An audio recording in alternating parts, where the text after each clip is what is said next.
Hello everybody. I hope you are staying safe in this hot weather. You are drinking plenty. You have your sunscreen on if you go outside and you're wearing a hat. Today's story is Moody Margaret and Horrid Henry, and the author is Francesca Simon. I'm Captain Hook. No, I'm Captain Hook.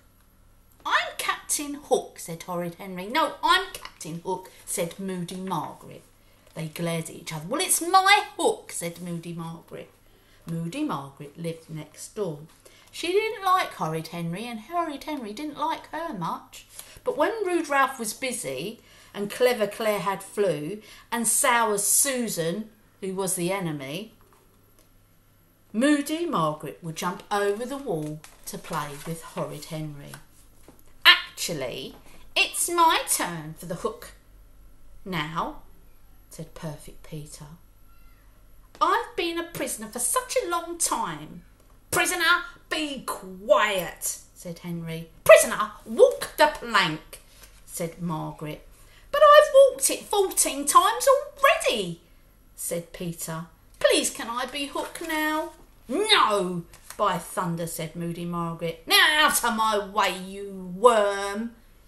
And she swashbuckled across the deck, waving her hook and clutching her sword and dagger. Margaret had eye patches and skulls and crossbones and a plumed hat and cutlasses and a sabre and snickerness knees. Henry had a stick. This is why Henry played with Margaret. But Henry had to do horrible things before he could play with Margaret's sword. Sometimes he just had to sit and wait until Margaret had read a book. Sometimes he had to be a mum or a dad. And worst of all, don't tell anyone, he had to be a baby. Henry never knew what Margaret would do. When he put a spider on her arm, she just laughed. When he pulled her hair, she just pulled his hair harder. And when Henry screamed, Margaret would scream even louder, or she would sing, or she'd pretend that she couldn't hear. Sometimes Margaret was fun, but most of the time Margaret was a moody old grouch. I won't play if I can't be Hook, said Horrid Henry. Margaret thought for a moment. We can both be Captain Hook, she said. But we only have one hook, said Henry. Which I haven't played with yet, said Peter. Be quiet, prisoner, shouted Margaret. Mr. Smee, take him to jail. You'll get a reward, Mr. Smee, when the captain... She was waving her hook. Mr. Smee dragged the prisoner to jail. If you're a very quiet prisoner, then you will be freed and you can be a pirate too, said Captain Hook. Now give me that hook, said Mr. Smee. The captain reluctantly handed it to him. Now I'm Captain Hook and you're Mr. Smee, shouted Henry. I order everyone to walk the plank.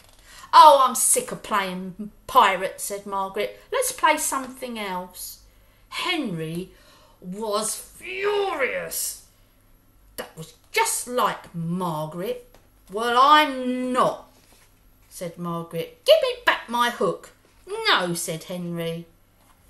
Moody Margaret opened her mouth and she screamed. Once Margaret started screaming, she could go on and on and on. So Henry gave her the hook and Margaret smiled. I'm hungry, Margaret said. Got anything to eat? Henry had 3 bags of crisps and 7 chocolate biscuits in his room. But currently wasn't going to share them with Margaret. You can have this radish, said Henry. What else? Said Margaret. Carrot? Said Henry. What else? Said Margaret. Gloop. What gloop? Something special that I can only make, said Henry. What's in it? Said Margaret. It's top secret, said Horrid Henry. I bet it's yucky, said Margaret. Of course it's yucky, said Henry.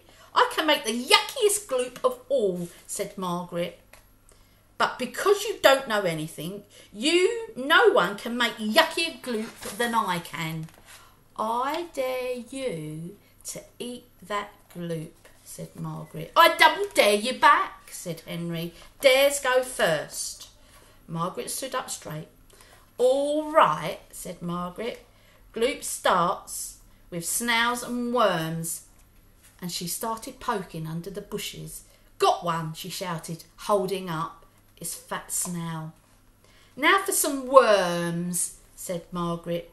She got down on her hands and her knees and she started to dig a hole. You can't put anything from outside in the gloop, said Henry. You can only put stuff from the kitchen. Moody Margaret looked at Henry. I thought we were making gloop, she said. We are, said Henry. My way, because it's in my house. And tomorrow I will read you the next 2 chapters. Enjoy your day. Goodbye.